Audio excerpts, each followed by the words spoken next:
This latest episode of Dragon Ball Daima was absolutely insane. The fight scenes and the choreography and everything was extremely well done, but there was some things that were subtly hinted at and alluded to in this episode that you may have missed. Now, when Arinsu was formally introduced to the main cast, the first thing that she makes sure to say is that she is a Glind.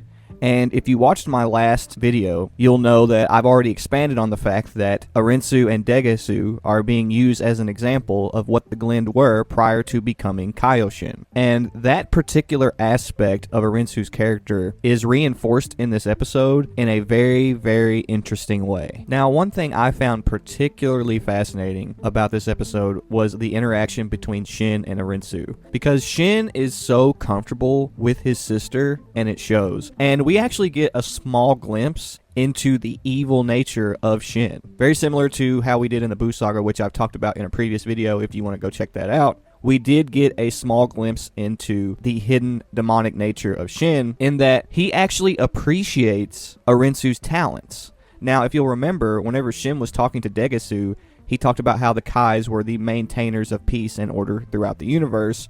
So whenever Shin talks about how it's a shame that she won't use her genius for peace, what he's actually saying is, it's a shame that you won't use your genius to develop life the way that we do as Kaioshin, which is extremely, extremely interesting. And I actually think that Arinsu defines the hidden nature, the true nature of the Glind, probably better than Degesu. Degesu did do a good job highlighting the Glind's efforts to attain more power, but in terms of creating and fostering life and the reasons behind it, Arinsu is a much, much, much better example of this.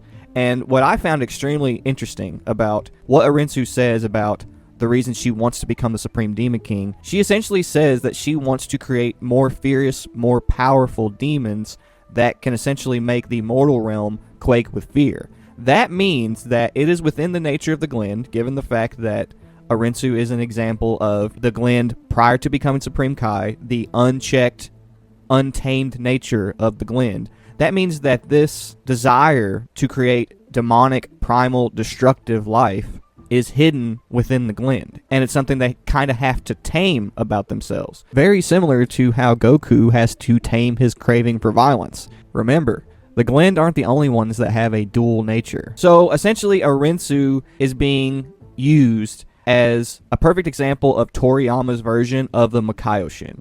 She wants to develop demonic, destructive life that is essentially so powerful that it would make the mortal realm quake with fear, essentially. The terminology that she uses to describe the type of life that she wants to create, I find extremely, extremely fascinating, and I think it's going to have huge implications for the future of Dragon Ball, whether that be stronger future demonic entities that show up in Dragon Ball Super or in Dragon Ball in general in the future, or the implications that that has when it comes to a possible connection between the more primal, destructive aspects of the Saiyan race in terms of why the Saiyans ended up being this destructive, powerful species. The fact that the Glind have this hidden desire to create creatures like what we saw the Saiyans used to be, I think is particularly fascinating. The fact that Arinsu specifies that she wants to make more powerful species and that she essentially prioritizes raw power in terms of the type of life that she creates, which Majin Buu and Ku are an example of this, which I find it extremely interesting that Majin, Ku, and Buu also, like the Saiyans, have a love of fighting. But what makes Arinsu as a character so dangerous is the fact that she can essentially skip the process in which the Supreme Kai use to create life with massive amounts of latent energy and chi using magic and science. And what I mean by that is, normally, the Supreme Kai have to wait for life to naturally evolve over time to create species that have a large amount of innate energy that they can tap into, rather than using Taoist internal alchemy, or essentially what Goku and Vegeta use, a spiritual means of increasing your chi. They essentially have to wait a very, very long time for beings like Frieza or Jiren or any of these beings that just have a huge amount of latent energy.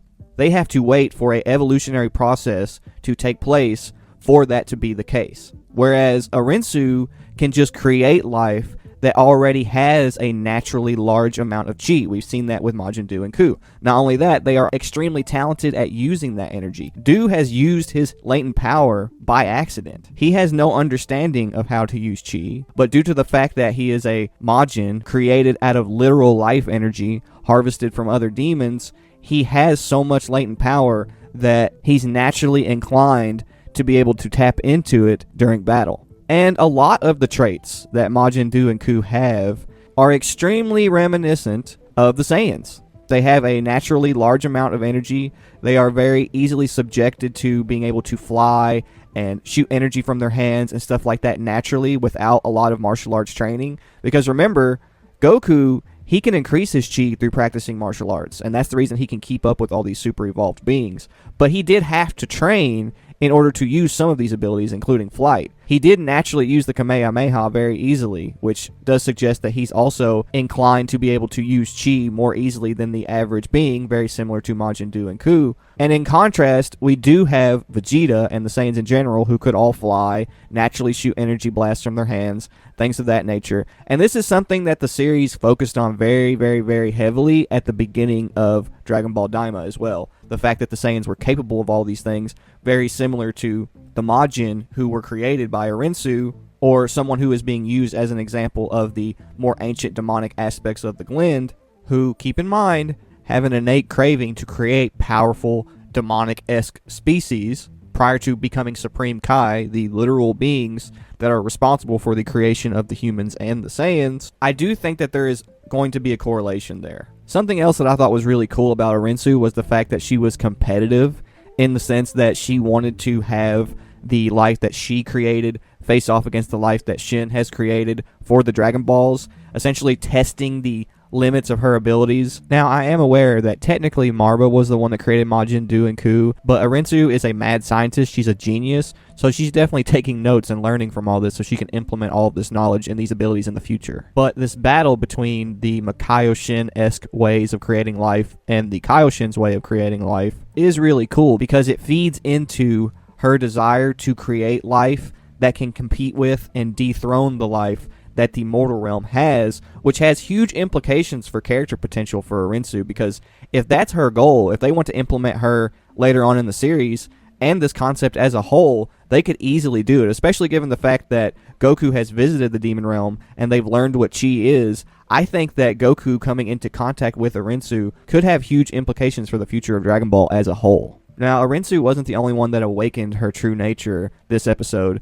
Goku tapped into his Super Saiyan 3 transformation due to the fact that he had to face Gomah with the third eye, and Gomah doesn't care about the mortal or the demon realm. He just wants to be more powerful than everyone, and his character, now that he's drunk on power, contrasts the character that we were introduced to in a very stark way. He is a very, very different character with all this power. He's very, very cocky. But what I find very interesting about Goku using Super Saiyan 3 against Gomah is that Gomah is essentially using the third eye, which taps into a massive amount of magical power. It's kind of implied it's like the most you could possibly get, right? And with Super Saiyan 3 Goku, what's always been implied about Super Saiyan 3 is it's essentially Goku's chi, the power that he gets from just tapping into raw chi, pushed to its absolute max. So this fight is like chi versus magic in that sense. It's like the max amount of power somebody can attain from magic versus the max amount of power that somebody can attain from chi. Now, the next episode title is called Awakening. And all I'll say about that is, whatever happens, I hope next week's episode revolves around the more Majin-esque aspects of the Saiyans and Dragon Ball Daima's magic-based themes. Now, I won't lie, I have some insider information about this whole thing. If you want my thoughts on what's probably going to end up happening in the next episode, you can check out the latest episode of the Super Magic Show that I did with Geekdom 101. I give my thoughts on what I think is coming in this next episode, but I do think whatever it is going to be centered around the latent potential of the Saiyans, and I do think that it's probably going to center around things that were discussed and hinted at in this episode. But anyway, I really hope you enjoyed this video. Don't forget to like, comment, and subscribe, and I will see you guys next week. Get hyped.